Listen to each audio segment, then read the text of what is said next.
The Oura Ring 3.0 is a super light, easy to use activity tracker.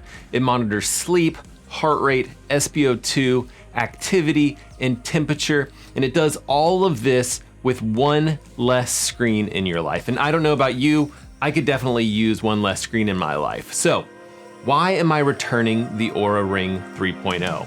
Let's dig into it.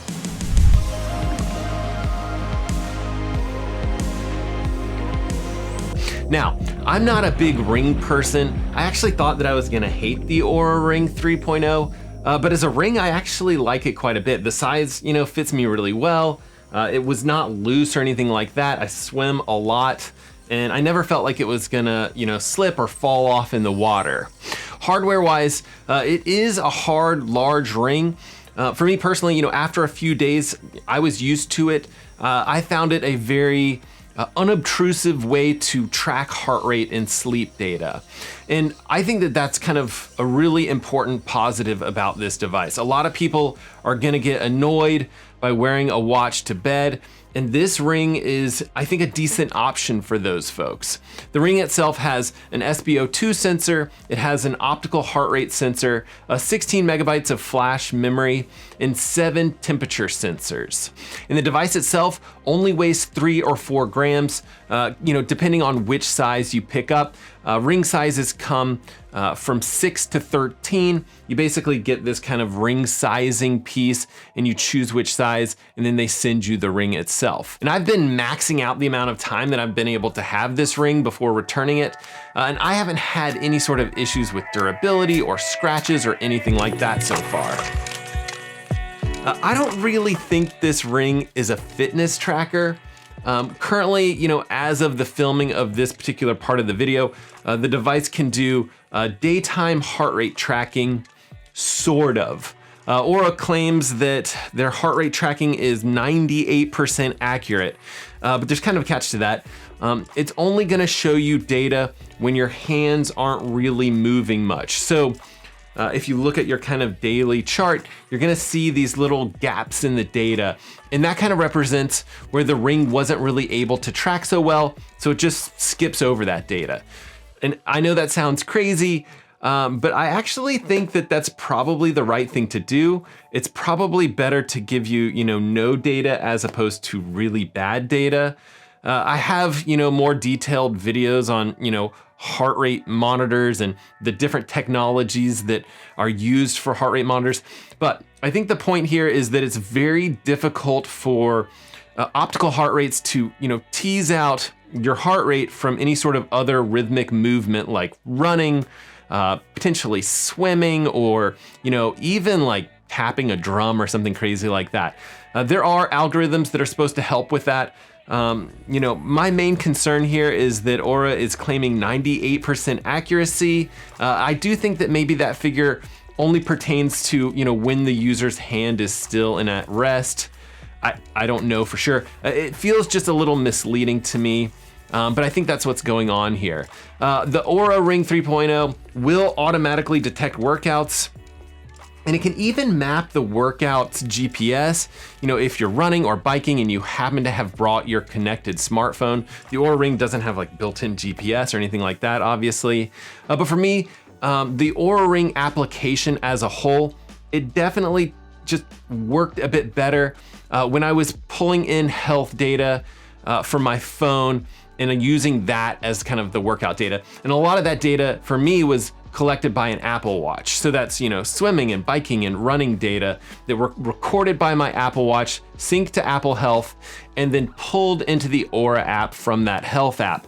And from that Oura app, that's where you really see a lot of different metrics like, your readiness score, your sleep score, and your kind of activity progress. And I really do like this application. I really think it's a very well-designed smartphone app. But when I didn't have health data that was imported from my Apple Watch, I mostly found myself just manually inputting fitness activities. And my gut feeling is that you guys aren't gonna be satisfied with that, especially if you're coming from something like a Whoop strap or a Garmin watch. This ring as a fitness tracker, I don't think it's gonna cut it for you. Now, that doesn't mean that, this ring is completely pointless. The Oura Ring is, I think, probably best known as a sleep tracker. And, supposedly they are eventually going to go to a new sleep tracking algorithm. It is a bit hard for me to kind of speak on sleep testing accuracy. I always just refer to my friend Rob, who is over on the channel, The Quantified Scientist. From what he's describing, he'll say that the sleep accuracy tracking on this ring is okay, but not amazing. They promised a new algorithm that is supposed to be a lot better, but I never really believe, studies that have been produced or funded by the companies that are making the same product. I also don't ever suggest making product purchases based on features that are promised in the near future. Unfortunately, that's kind of a lot of things with this Oura Ring. I mentioned the new sleep tracking algorithm. They may eventually have like workout heart rate data. They may eventually have this SpO2 sensor working. There's a lot of future promises with this particular ring coming at some point. Maybe by the time this video comes out and is live, maybe you guys have some of this stuff functional. I don't know. But the Oura Ring 3.0, even using their older sleep algorithm, is still pretty okay. I don't think it's necessarily better than a Garmin watch or an Apple Watch or even a Fitbit. I do like the way that the Oura Ring scores your sleep and your daily readiness score. I like the fact that they can take into account, when you went to sleep, what your body temperature was, your HRV balance, and a lot more when calculating that daily readiness score. I like to see graphs of my sleep stages for each night, and I like to see the amount of time that I spent in different sleep cycles. There's a lot to like here. So I would say, despite the title, there are some really interesting positives about this watch. Having 7 temperature sensors on this device means that you can do some pretty cool stuff. Women are using the Oura Ring to, help track ovulation. Along the same lines there, at the time of recording this, Oura has this kind of beta testing group where they're testing period prediction. The ring struggled to, find my own personal period, but it's still beta. All jokes aside, I really do think that this ring could be very helpful for, half the population out there. Period prediction based on body temperature is different than, what Garmin does, which basically has you kind of record and log menstruation cycles and symptoms, and then kind of provides some automated alerts. I'm sure that both are helpful. They're just kind of attacking the problem from different directions. I actually like the idea of using temperature to track that stuff. I think it's probably a smart way to do it. But there's been reports of people that have even detected COVID before they've had symptoms, just because their Oura Ring will track temperature and then actually alert them and say, hey, something looks up. I would rest today, typically is what it says with your daily readiness score. So all in all, there's definitely a lot of things to like about this product.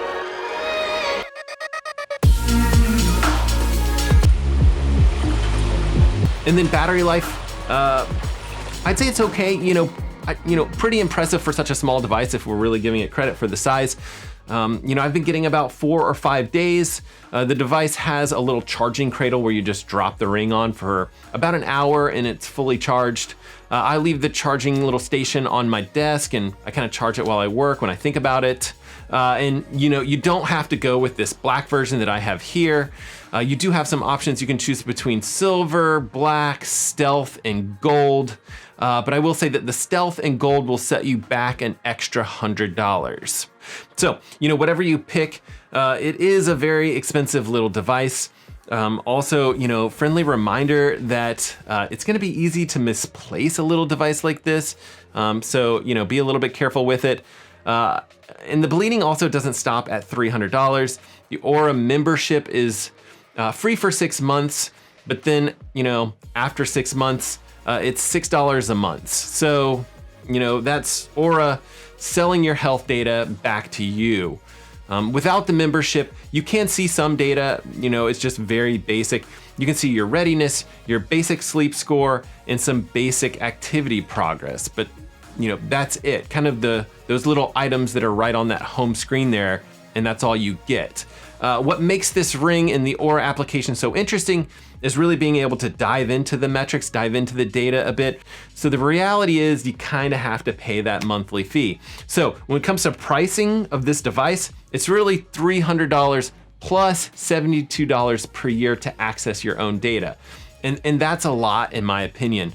And I know that this kind of trend of collecting my own personal data and selling it back to me isn't new. I think Whoop is kind of like the worst offender here. They offer their subscription services for $30 a month, Fitbit Premium at $10 a month. So, maybe this $6 per month sounds like a deal in comparison. I just don't like the idea of yet another subscription service. And so the subscription service here is really the primary reason that I'm returning this device. In fact, I ordered this device and I actually tried to cancel my order, but the customer service was really slow to respond. I ended up getting the Ring anyway, and not because of their fast product delivery. That also took like an entire month. I don't think that the launch of the Oura 3 Ring went super well. My general gut feeling is that the company is in a bit of crisis mode after a ton of issues with the launch. And, there's been a fair amount of backlash from people not happy with that subscription options coming from, either previous iterations of the device or, considering purchasing the new one here.